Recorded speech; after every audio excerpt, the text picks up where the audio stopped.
कहानी की शुरुआत होती है लॉस एंजल्स से। साल 2030 में एक बंदा पागलों की तरह भाग रहा था। वो बहुत डरा हुआ था। पूरा शहर उसको मारने के लिए उसके पीछे पड़ा था। यहाँ तक कि प्राइवेट कार्स के ड्राइवर्स भी सिर्फ उसी को मारने के लिए उतर आए थे। बड़ी मुश्किल से वो एक गरीब औरत के घर पहुंचता है। औरत कहती है, तुम यहाँ क्या कर रहे हो? वो आदमी चाकू निकालता है और कहता है, अगर एक लफ्ज भी मुंह से निकाला तो तेरी आंखें निकाल के उसे गोटियां खेलूंगा, बस चुप रहना। थोड़ी देर बाद जैसे ही औरत को मौका मिलता है, वो एक नेल गन निकाल के उसे मार देती है और तो आराम से लात भी मारती है, ये चेक करने के लिए कि सच में मर गया है या नहीं। तभी अचानक कुछ लोग वेपन्स लेकर अंदर आते हैं। जब वे आदमी को मरा हुआ देखते हैं तो उन्हें दुख होता है कि औरत ने उसे पहले ही मार डाला। फिर औरत मरे हुए आदमी का एक कार्ड उठाती है और अपने बेटे से कहती है, आखिरकार हम अमीर बनने वाले हैं। वो कार्ड तोड़ती है और कुछ ही मिनटों में पुलिस अंदर घुस आती है। साथ में एक रियलिटी शो की टीम होती है और अनाउंस होता है कि वो औरत $22 मिलियन जीत गई। फिर पता चलता है कि ये एक गेम है जिसमें लाखों लोग हिस्सा लेते हैं। हर दिन एक रैंडम आदमी चुना जाता है पैसा जीतने के लिए। अगर सूरज डूबने से पहले कोई उस आदमी को मार दे तो इनाम मारने वाले को मिले, और अगर कोई नहीं मार सका तो इनाम उसी आदमी का रहेगा। लेकिन शर्त ये है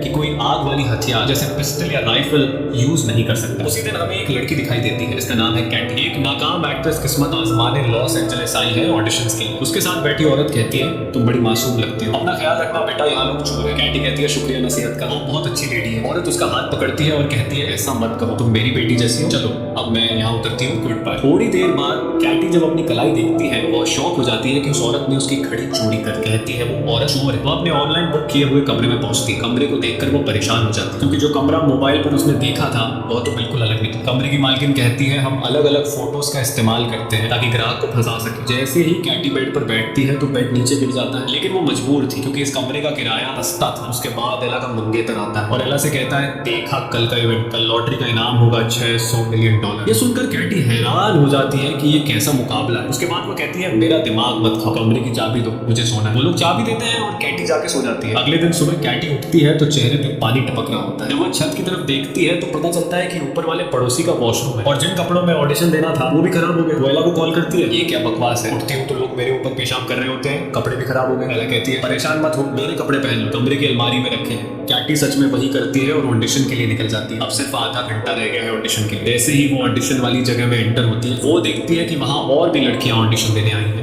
वो अंदर चली जाती है और सीन परफॉर्म करती है। डायरेक्टर उसे देख के कहता है, जबरदस्त, मगर दोबारा तेरा मुंह यहाँ ना दिखो। उसी वक्त अचानक कैटी का कार्ड एक्टिवेट हो जाता है। वो कार्ड निकालती है और अनजाने में गेम में रजिस्टर हो जाती है। उसे बिल्कुल भी नहीं पता ये कार्ड किस चीज का है या इसने उसका चेहरा क्यों स्कैन किया। बाद में वो गुस्से में बाहर निकलती है क्योंकि वो ऑडिशन में फेल हो चुकी होती है। जब वो जा रही होती है तो पास में बैठी लड़कियों को पता चल जाता है कि वही टारगेट है और बस फिर क्या, पहली लड़की कुर्सी उठाती है और सीधी अपनी दोस्त के सिर पर मारती है। दूसरी लड़की को एक जूता नजर आता है, वो फौरन उसे उठाती है और झपट कर मार देती है। कैटी चीख मार के भाग जाती है, लेकिन असली समस्या तो तब होती है जब वो एक कराटे ट्रेनिंग हॉल में छुपने के लिए घुस जाती है। अब जाहिर है सारे कराटेबाज लड़के उस पर टूट पड़ते हैं और वो बेचारी अकेली सबके बीच में पिट रही होती है। कप्तान कहता है, उसे सिर्फ मैं मारूंगा। फिर वो उसे उठाता है, घुमाता है और दीवार में दे मारता है, जिससे वो लड़कियों के जिम में गिर जाती है। जैसे ही सबको पता चलता है कि वही विनर है, सब उस पर चढ़ दौड़ते हैं। वो कराटे वाले भी पहुंच जाते हैं और सब लड़ रहे होते हैं कि उसे कौन मारेगा। आखिर में कोच उसे गर्दन से पकड़ता है और कहता है, उसे सिर्फ मैं मारूंगा। और जैसे ही वो मारने लगता है तो अचानक नोएल वहां आ जाता है और कोच के कंधे पे घूंसा मार के उसे दीवार में दे मारता है। फिर वो लड़की से कहता है, डरने की जरूरत नहीं, मैं बॉडीगार्ड हूँ और अगर तुम मुझे 10% इनाम में से दोगी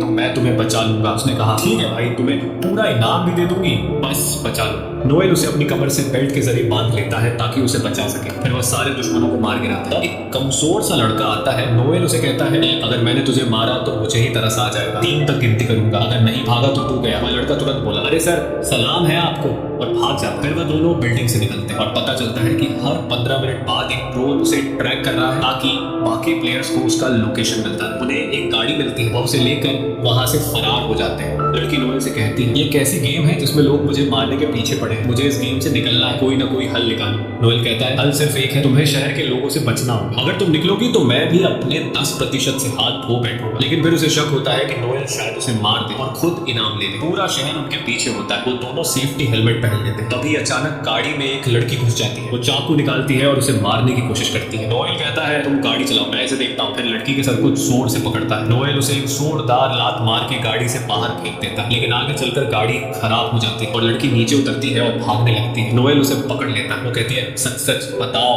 तुम मुझे मार के इनाम लेना चाहते हो ना? नोएल कहता है, बिल्कुल नहीं, मैं तो तुम्हें बचाना चाहता हूँ। तब पुलिस वहां आ जाती है तो लड़की फौरन नोएल से कहती है, पकड़े जाने से पहले कुछ कहना है। फिर वो पुलिस के पास जाती है शिकायत करने, मगर तब उसे अंदाजा होता है कि पुलिस भी असल में उसे मारने आई है। नोएल फौरन आके उसे बचाता है और वो पुलिस को चकमा दे के भाग जाती है। वो एक मैगजीन से अपना चेहरा छुपाती है। फिर जैसे ही वो कार्ड देखती है पता चलता है कि ड्रोन ने उसकी लोकेशन शेयर कर दी है और जितने भी लोग आसपास होते हैं समझ जाते हैं कि खिलाड़ी यही है। सब अपनी गन्स निकालते हैं और उसकी तलाश शुरू हो जाती है। वो एक वैक्स म्यूजियम में जाकर छुप जाती है और खुशकिस्मती से कोई उसे वहां नहीं देख पाता। थोड़ी देर बाद एला उसे कॉल करती है और पूछती है वो कहाँ है। वो कहती है मुझे पता है, कपड़े पहुंचाने में देर हो गई, मजबूर थी। एला कहती है कोई बात नहीं प्यारी, बस अपना लोकेशन तो बता दो। वो कहती है मैं अभी म्यूजियम में हूँ, बस किसी को बताना मत। और अभी 1 मिनट भी नहीं गुजरा होता कि एला और डेजी आ जाते हैं। एला उसे मारने की कोशिश करती है। लड़की खुद को बचाने के लिए एक डंडे से वार करती है। वो दोनों से जान छुड़ाती है और फिर उन दोनों के पीछे म्यूजियम का दरवाजा बंद कर देती है। लोगों ने उसे देख लिया। वो फौरन बस से उतरते हैं ताकि उसे मार सके, लेकिन नोएल वहां पहुंच जाता है और उसे वहां से ले जाता है। कैटी कहती है मुझसे नाराज मत होना, मैं समझी तुम मुझे मार दोगे। नोएल कहता है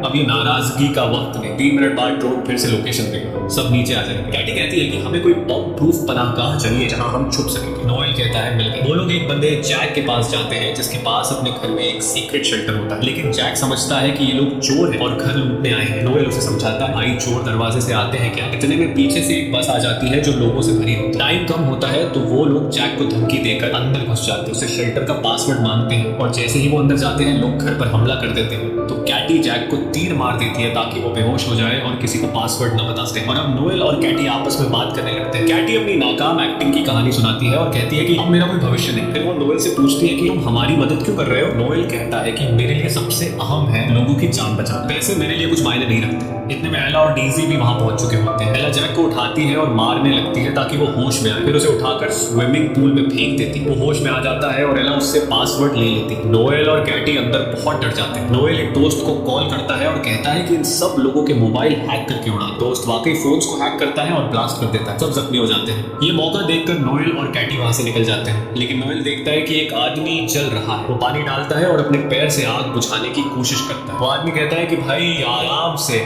मेरी टांग तोड़ दी तुमने। बाहर निकलते ही उनका सामना एक बख्तरबंद गाड़ी और ट्रेन गार्ड से होता है। गार्ड्स कहते हैं कि कैटी हमारे साथ चलो वरना हम तुम्हारी लाश ही ले जाएंगे। कैटी कहती है कि ठीक है, लेकिन मेरा बॉडीगार्ड भी साथ जाएगा। गार्ड्स वहां जाते हैं और वो सब गाड़ी में बैठ जाते हैं। कैटी कंफ्यूज रहती है कि आखिर वो लोग जा कहां रहे हैं। गाड़ी उन्हें एक एजेंसी के हेडक्वार्टर ले जाती है जहां उनकी मुलाकात लुइस से होती है, जो एजेंसी का लीडर। लुइस कहता है कि मैं हैरान हूँ कि तुम अब तक जिंदा कैसे हो। अक्सर लोग तो 15 मिनट में मर जाते हैं, लेकिन तुम सेफ हो। यहाँ तुम्हारी हिफाजत मेरी जिम्मेदारी है, लेकिन मुझे इनाम का 30% चाहिए। कैटी उसकी बात मान लेती है। फिर वे सब मेडिकल चेकअप के लिए क्लिनिक जाते हैं ताकि अपने जख्मों का इलाज करवा सके। इस दौरान कैटी नोएल को अपनी कहानी सुनाती है। वो कहती है मेरे पापा ने मुझे छोड़ दिया, मम्मी बीमार है, तभी से मैं कोई भी काम करती हूँ ताकि इलाज के पैसे जमा कर सकूं। मैं यहाँ सिर्फ ऑडिशन देने आई थी, लेकिन वो भी फेल हो गई। नोएल कहता है मैं एक वक्त फौजी था और लुइस जो अभी बाहर है वो मेरी टीम में था। एक बार मैंने एक मिशन से इनकार कर दिया जिसकी वजह से पूरी टीम मर गई, बस लुइस बचा और तभी से वो मुझसे नफरत करता है। तभी एक लड़की आती है और कैटी से कहती है लुइस तुम्हें सूरज डूबने तक एक सुरक्षित जगह पर ले जाएगा ताकि तुम जीत सको, बस अपना चेहरा इस डिवाइस पर रख दो। ये डिवाइस इसलिए था ताकि एक खास मास्क बनाया जा सके जिससे कोई भी उसे पहचान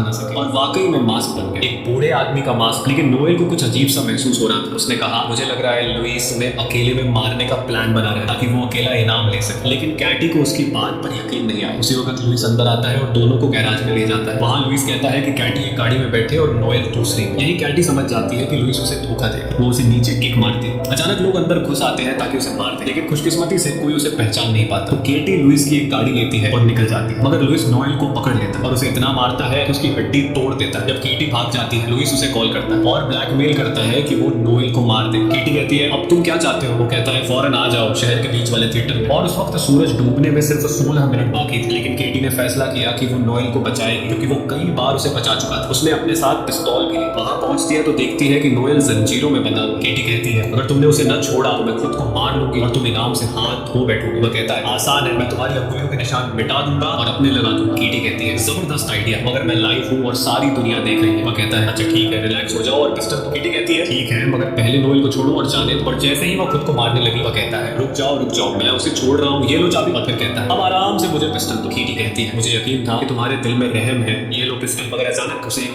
जोरदार किक मार देती है, लेकिन लोग अंदर घुस आते हैं और नोएल को बचाने से पहले कीटी को घेर लेते हैं। नोएल खुद को आजाद कर लेता है और लोइस से लड़ने लगता है ताकि वह कीटी को मार न सके। अब सूरज डूबने में सिर्फ 4 मिनट बाकी रह गए थे। इसी वक्त एक और ग्रुप अंदर आ जाता है और कीटी खुद को बड़ी मुश्किल में पाती है। वह थिएटर से भागती है ताकि कहीं सुरक्षित हो सके, लेकिन लोग पीछे पड़ जाते हैं। नोएल लोइस को जोरदार मुक्का मारता है, फिर वह थिएटर का सेट तोड़ता है ताकि कोई कीटी के पीछे ना आ सके, मगर लोइस के आदमी मानव सीढ़ी बनाकर उसके पीछे आ जाते हैं। लोइस इस तक पहुंच जाता है और उसका गला दबा लेता है, कहता है तुम्हारी मौत मेरे हाथों होगी, मगर कीटी फिसल जाती है और एक लोहे की रॉड से लटक जाती है और कीटी ने लोइस की जेब में मौजूद ग्रेनेड की पिन अपनी चाबी से निकाली। वह नीचे गिरती है और ग्रेनेड फट जाता है, लोइस मर जाता है और मुकाबले का समय खत्म हो जाता है। जब वह हवा में लटकी होती है, लोग उसे बचा लेते हैं क्योंकि वह इनाम जीत चुकी होती है। उसके बाद जूनी आता है और उसे इनाम देता है। खुश नसीब लड़की ने इतिहास की सबसे बड़ी रकम जीत ली, $3,600,000,000। दिन गुजरते हैं और वह बड़ी बड़ी कंपनियां खोलती है, बच्चों के लिए पनाहगाहें बनाती है, गरीबों की मदद करती है और सबसे खूबसूरत बात, उसने नोएल से शादी कर ली और उसके साथ खुशहाल जिंदगी बिताने लगी।